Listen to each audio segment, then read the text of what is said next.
You shouldn't talk to that kid, their trashiness might rub off on you. Saying this, a mom from the parent group not only bullied me but also used my daughter to do it. I won't let anyone bully my mom. Seeing this mom's behavior, my angered daughter decided to publicly confront her. I'm Karen Miller, a 32-year-old part-time worker, living with my daughter, Abigail, and my husband. Recently, due to my husband's job transfer, we moved to a new place and started sending Abigail to a new kindergarten. Abigail was initially resistant to changing kindergartens, crying and throwing tantrums about moving, but once we settled in, she adjusted well to her new school. Just as I was getting comfortable with her adaptability, I met Mrs. Jessica Patterson, the mother of a boy named Bob in Abigail's class. Jessica had a dominant personality, always wanting to gather the moms for group activities. I wasn't really into that kind of thing, so I politely declined her invitations while looking for a new job in the area. However, as days went by, it seemed like Jessica took an issue with me and started bullying. I was hoping to have a fresh start in this new place, but felt deeply discouraged. "Good morning, Bob," my daughter greeted. Bob, Jessica's son, returned the greeting with a smile. But standing behind him, Jessica gave me a glaring look and clearly showed her displeasure. "You shouldn't talk to her. Her family is really poor and trashy." "But I always play with Abigail." "Well, you should stop that. I'd be worried if something happened to you, Bob," Jessica said, making a dismissing gesture towards my daughter. Seeing my daughter treated this way made my blood boil, and I glared back at Jessica. She responded with a visible frown and said sarcastically, "Look at that, she's glaring. Scary. Bob, let's go over there." Jessica then took her son's hand and left. My daughter looked up at me, puzzled. "Why can't I play with Bob?" Her innocent question made my heart sink. Seeing my reaction, she tilted her head even more. "I'm sorry, sweetie. It's because I had a disagreement with Bob's mom." "Really?" "Yes." "Bob's mom seems really mad. What did you do, Mom?" "Well, I honestly don't know." Seeing my daughter's confusion made me feel even worse. I thought it was inappropriate for an adult to involve children in their personal quarrels, but it seemed like that's just the way Jessica is. Recently, my daughter had also been on the receiving end of Jessica's animosity, and I was constantly worried if Bob might be mean to her in class. But handling someone like Jessica wasn't going to be easy. After dropping Abigail off at kindergarten, I went back home and did some chores, all the while wondering how I could possibly improve my relationship with Jessica. If things continued this way, it could seriously hurt my daughter. I remembered how it all started a few weeks after we moved. I first met Jessica on the day I took Abigail to her new kindergarten. She said we should get along because our kids were in the same class and invited me to a chat group. Without much thought, I joined the group. When I got home, I sent a message introducing myself. Afterwards, Jessica bombarded me with questions in the group chat, asking where we used to live, what my husband does, the layout of our house, and so on. At first, I answered all her questions, but after a while, I grew uncomfortable and started giving short replies. Towards the end, I think I had been rather curt in my replies. I thought the barrage of questions would finally come to an end and our conversation would be over, but then Jessica, the queen bee of the moms, invited me to a lunch meetup. We have a tradition of gathering every Friday. Karen, you should definitely join us. I declined Jessica's invitation, saying, "I'm sorry, but I have my part-time job that day." "Oh, come on, can't you work around that?" "I just started this new part-time job, so, as much as I appreciate the invite, I can't make it. You know, bonding with other moms will be important down the line. It's just once a week, can't you somehow make it?" Despite her persistent approach, I sent another message apologizing and declining. Then, Jessica's tone completely shifted. She became openly displeased, saying, "Considering you live in a detached house, are you so broke that you need that part-time job?" I was shocked to see her message. I denied being financially strained, but she continued with a series of confrontational messages. I thought, if she really wanted to have the lunch so badly, why not just change the day? But Jessica was adamant it had to be on a Friday. Realizing the conversation was going nowhere, I firmly declined once more and ended the conversation. After that, I turned off my notifications and ignored all incoming messages from Jessica. The next day, with trepidation, I opened the group chat. To my relief, the chat had moved on from our exchange, with topics now revolving around gossip about the teacher and other moms. Seeing that, I felt a mix of relief and discomfort, so I decided to just observe the chat interactions from the sidelines. Most of the conversations in the group chat revolved around gossip, so I made a point to only respond when directly addressed. About a month later, I found myself kicked out of the group chat. I guess Jessica didn't like the fact that I wasn't as involved as she wanted. Upon being removed from the group chat, I started being avoided by Jessica and her clique. I didn't mind, as I had always felt out of place. However, Jessica seemed to hold a grudge against me. She started openly ridiculing me, calling me poor, and even began commenting about how my daughter was not well raised. I always thought she was troublesome, but never expected her to be this childish. Ignoring her felt right, but constant bullying does wear you down. I found myself sighing in exasperation. That day, kindergarten went on till the evening. I decided to make a quick stop at the supermarket before picking up my daughter. When I arrived at my daughter's classroom, the teacher called out to her with a smile. As I greeted the teacher and held my daughter's hand, I bumped into Jessica. It seems our pickup times had overlapped. I usually made it a point to collect my daughter when I knew Jessica wouldn't be around, but today was just unlucky. For some reason, Jessica had decided to dress quite flashily, maybe in an attempt to appear younger. She's a mother of 2 and older than me. Considering her eldest son is about 7, she's probably around 39. Given her age, I thought today's outfit was a bit too young for her. As I nodded slightly and tried to leave with my daughter, Jessica stopped me with her usual smirk. Still dressing like you can't afford anything decent, huh? Maybe try a little harder, considering you're younger than me? Jessica said with a mocking smile. When I replied curtly to avoid the conversation, Jessica shot me a displeased look. You probably only shop the clearance racks at the supermarket. Don't you ever think of treating your daughter to something nice? Unfazed, Jessica continued, glancing at my shopping bags and making a snide remark. I decided to ignore her comments and quickly end the conversation. No matter how I tried to smooth things over, she was determined to belittle me. It felt like a waste to even engage. Sensing my frustration, she started to say something even more demeaning. When her son, Bob, approached. Mom, what are you doing? Unlike Jessica, Bob has a calm and gentle demeanor, quite the opposite of his mother. He and my daughter Abigail get along well, so he spotted us quickly and gave us a warm smile. Abigail, make sure you come to my birthday party, okay? Bob's words made Abigail nod enthusiastically. When I asked her about it, she revealed that Bob had given her a ticket to his birthday party earlier that day. She pulled the ticket from her bag and waved it excitedly, causing me to smile. That sounds like fun. However, Jessica, who had overheard our conversation, raised her voice in an intimidating manner. You're not seriously thinking of going, are you? Bob. Why did you invite Abigail? Well, Abigail and I are good friends, Bob reasoned. Didn't I tell you their family is very poor and lacks class? I also said you shouldn't play with her again, remember? Why can't you listen? But Mom. I don't want to hear any excuses. Get the ticket back from Abigail right now. Jessica shouted. I frowned at her reaction. Sensing my discomfort, Jessica leaned in and snapped. Got a problem? It's only natural to discipline a child when they do something wrong. Bob hasn't done anything wrong, has he? No, but he broke a promise with me. Breaking a promise is wrong, which is why I scolded him. Can you please not interfere with how I raise my child? I was taken aback by her justification. Jessica was teaching her son to shun his friends. That's just wrong. Yet, whatever I tried to say, she insisted she was right. To make matters worse, she even started claiming that my daughter Abigail was unruly and lacked class because I didn't discipline her properly. Soon, Jessica's group of friends gathered around after hearing the commotion.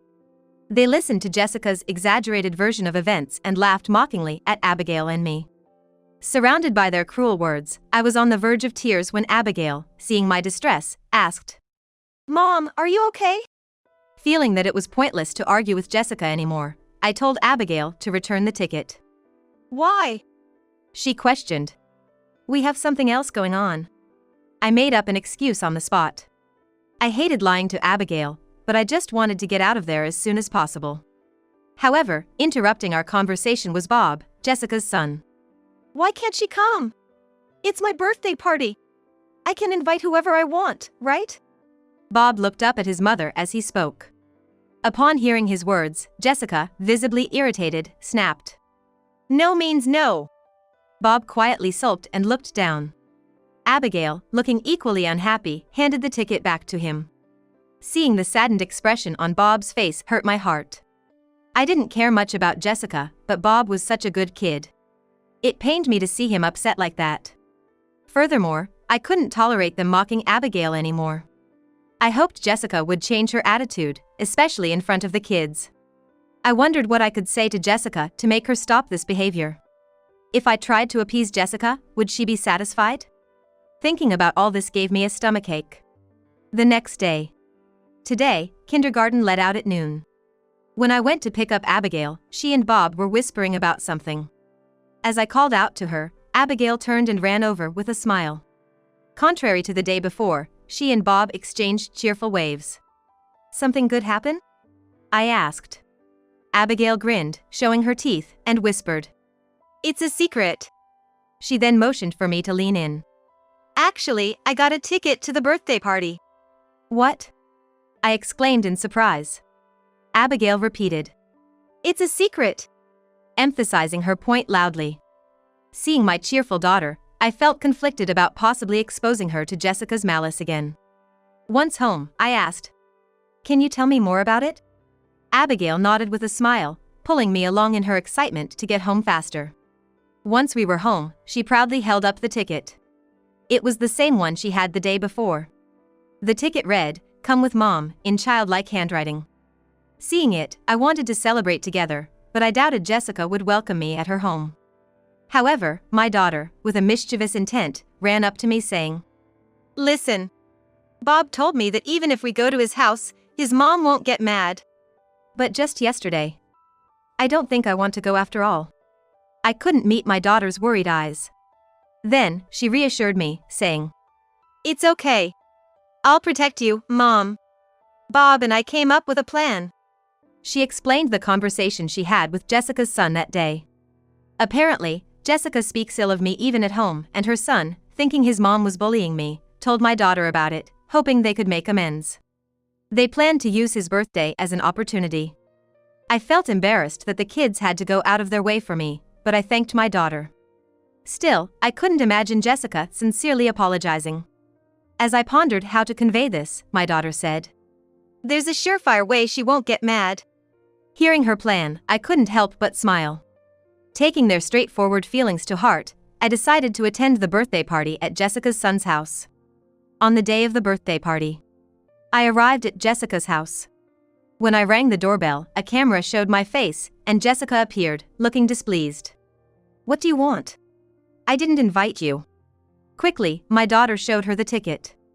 Jessica, with a shocked expression, hysterically shouted, Did you steal this from my son? I can't believe it. My daughter shook her head, clarifying the misunderstanding.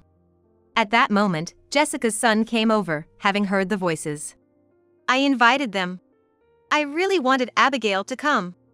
Turning away from his irritated mother, he pretended not to hear and welcomed us into the house with a smile.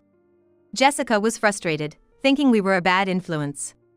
Entering the room, we saw Jessica's entourage already there, whispering among themselves. They probably said we were out of place.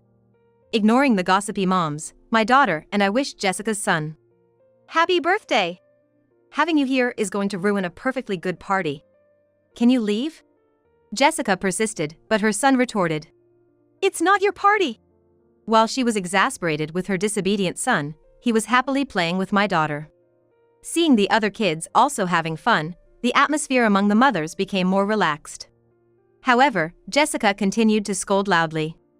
Being in an apartment, she shouted about the noise bothering the neighbors and criticized how the kids were eating. Then, seemingly reaching her limit, she loudly scolded her son. Why aren't you listening to me today? You're not usually like this. What's gotten into you? Were you influenced by them? I told you to stop hanging out with them. Their daughter is uncouth, running around, and she's so stubborn and disrespectful to adults. Directly, Jessica yelled at her son, pointing at us and telling us to evacuate. Jessica's son, looking slightly upset and looking down, finally responded in a loud voice. Today's my birthday, isn't it? You said birthdays were special and I could do whatever I wanted, didn't you, Mom? He glared at Jessica. Upon hearing this, Jessica's face showed clear surprise. You've always said breaking promises is bad, right? When we were preparing for my birthday, I asked if I could do what I wanted, and we made a promise. Jessica's son said this, looking up at her with a slightly sulky face. Jessica seemed to recall this, and she was lost for words. This was the reason Abigail and Bob believed they couldn't be scolded. At kindergarten, the daughter and Jessica's son talked about a birthday party. At that time, Jessica's son said that a birthday is a special day. Because it's a day where he's the star, Jessica would never get mad. Hearing this, the daughter thought that if it was his birthday, even if she and her mother attended, they wouldn't get scolded. Hearing this, Jessica's son agreed with the daughter, thinking that if he could do whatever he wanted, he could invite any friend he liked, so he invited the daughter. He decided to make a promise with Jessica in advance. Since Jessica had declared before that breaking a promise is bad, he must have believed she wouldn't break it. You said I could do what I wanted on my birthday, but you broke your promise. Mom, Jessica's son said, looking away with a petulant expression. Jessica tried to cover it up. It's not like that. But she was clearly flustered. It's weird for you to be the only one breaking promises. No, it's not that. I was just worried that Abigail might have a bad influence on you, Bob. I mean, since Abigail's mother is careless, Abigail must be rough, right? What if you got hurt? I'd be worried. It's okay. Abigail is always praised. She knows I'm not good at running, so instead of playing tag, she always chooses hide and seek. So, I won't get hurt. Jessica took a deep breath upon hearing her son's words. Pouncing on this, Jessica's son asked, Why do you say mean things to Abigail and her mother? You always say we shouldn't do things that upset others. Abigail said she felt bad the other day because of what you said. Jessica's son looked at his mother with an angry expression. Jessica met his gaze, biting her lower lip with regret. Watching Jessica, I felt oddly satisfied. However, Jessica wasn't delicate enough to run away from this. It wasn't mean. I was just trying to correct Abigail and her group when they did something wrong. What did they do wrong? Abigail's mom ignores us. Since Abigail is raised by a mother like that, she's bound to ignore her friends too. Upon hearing the words, my daughter pouted and said, That's not true. Jessica retorted, You're always talking back. You lack manners. My child is different from you. She plays the piano and studies hard. Hanging out with Abigail, my child might become a bad influence. She pointed at the grand piano in her living room, stating with an air of superiority. You don't know about pianos, do you, Abigail? Haven't seen or touched one, right? You wouldn't be able to sit still. My child is different from you, so stop hanging around her. Quick to respond, my daughter said. I know about them. I can play the piano too. Without hesitation, she sat at the piano and lifted its lid. Jessica, fearing the piano would be damaged, was furious. I assured her. If it gets damaged, we'll compensate. You'll compensate? I won't forget you said that. Jessica sneered, allowing my daughter to proceed. As Jessica glared at her, my daughter began to play the happy birthday song with determination. When she finished, she looked back at Jessica with pride. Jessica stood there, stunned that my daughter could actually play. I always see her playing with toy pianos. I said. She seems to have picked it up from there. Whenever we go to stores, they always let her play. Jessica, with a smug look on her face, snorted and let my daughter do as she pleased. Even though my daughter was being glared at by Jessica, she began to play the happy birthday song with all her heart. The surrounding friends were also taken aback and began praising my daughter for her talent. They began discussing how their own children resisted taking strict piano lessons. My daughter shyly asked Jessica, Can we play together now? But Jessica persisted. Anyone can play that. Even my son Bob can. She made her son sit at the piano. Go on, play. She ordered. Reluctantly, Bob began to play. But whether it was the pressure or nervousness, he made several mistakes and soon stopped playing. Why did you stop? You always play so well. Show everyone. Jessica pressed. Bob replied. I don't want to play anymore. Turning away. Seeing this, I tried to intervene. It's okay, let it be. Jessica, her face red with anger, snapped. Don't get ahead of yourself. What's the matter? Just because your daughter did well, you're feeling smug? Bob, don't become like Abigail. Showing off is not good. Is showing off bad? Like the bag you always brag about? What? The one you got from some stranger?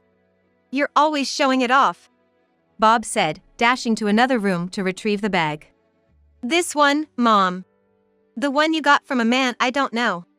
I heard you talking to him in the living room when you told me to study in my room. Wait, let's not talk about that now. And who was he? Keeping it a secret from Dad is bad, right?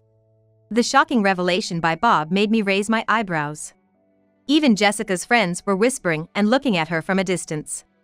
An uncomfortable silence filled the room, broken by the doorbell ringing.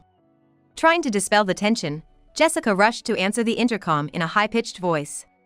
Oh, it's Dad! Bob exclaimed, running to the front door. As Jessica tried to stop him, she was too late. The door opened, and a calm conversation began between Jessica's husband and Bob.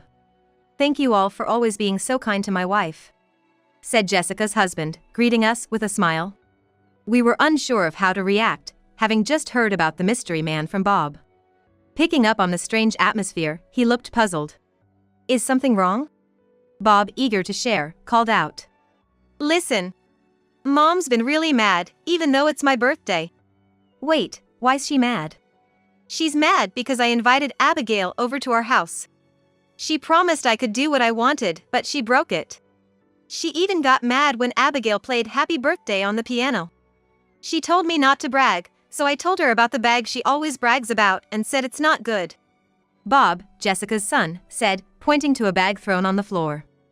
Jessica, with a pale face, hurriedly picked up the bag, but it was too late. Her husband gave her a suspicious look, examining the bag. Hey, what's this about? I don't know this bag. Did you buy it? No, some guy I don't know gave it to Mom. I only know his voice because whenever he comes over, I'm told to study. Jessica's husband grew increasingly stern at his son's words.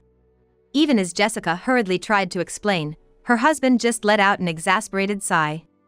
I kind of figured something was up. You started wearing unfamiliar clothes and suddenly dressing up more than usual. It seemed off. That's not it. It was for a lunch with my mom friends. You've been spending a lot lately, haven't you? Wearing short skirts and flashy outfits. It was just a lunch at a hotel with my mom friends. Enough with the excuses. I have something to admit. I've been investigating your behavior. I said I was gonna work today, but I actually went to hear the investigation results. I got the paperwork. We need to talk. Jessica looked down, tears forming in her eyes, glaring at her husband and son. You've come to humiliate me too? To mock me in front of everyone? Her face turned red as she clenched her fists. Her husband just shook his head in disbelief. Maybe if you acted more appropriately, you wouldn't feel this way?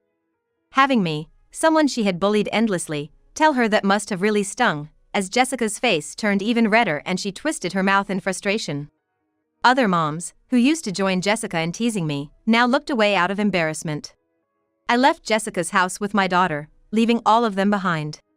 Later on, Jessica was served divorce papers by her husband and was thrown out of their home. Apparently, she had given a lot of money to her lover, and all of that was demanded back as alimony. Since Jessica wasn't working, she went crying to her parents for the money, but they scolded her and refused to help. In the end, Jessica took out loans to pay the alimony. Furthermore, because of her long affair and the debt, she lost custody of her son. Jessica had to return to her parents' home and work day and night at a job they found for her to repay her debts. I heard this story from her old clique. I never thought things would turn out like this, but it's her own doing. I genuinely hope she reflects on her actions. With Jessica gone, life at the kindergarten became much easier for me.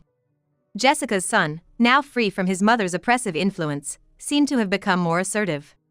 Seeing him play freely with my daughter, holding hands, warmed my heart. I hope the two of them remain close friends in the future.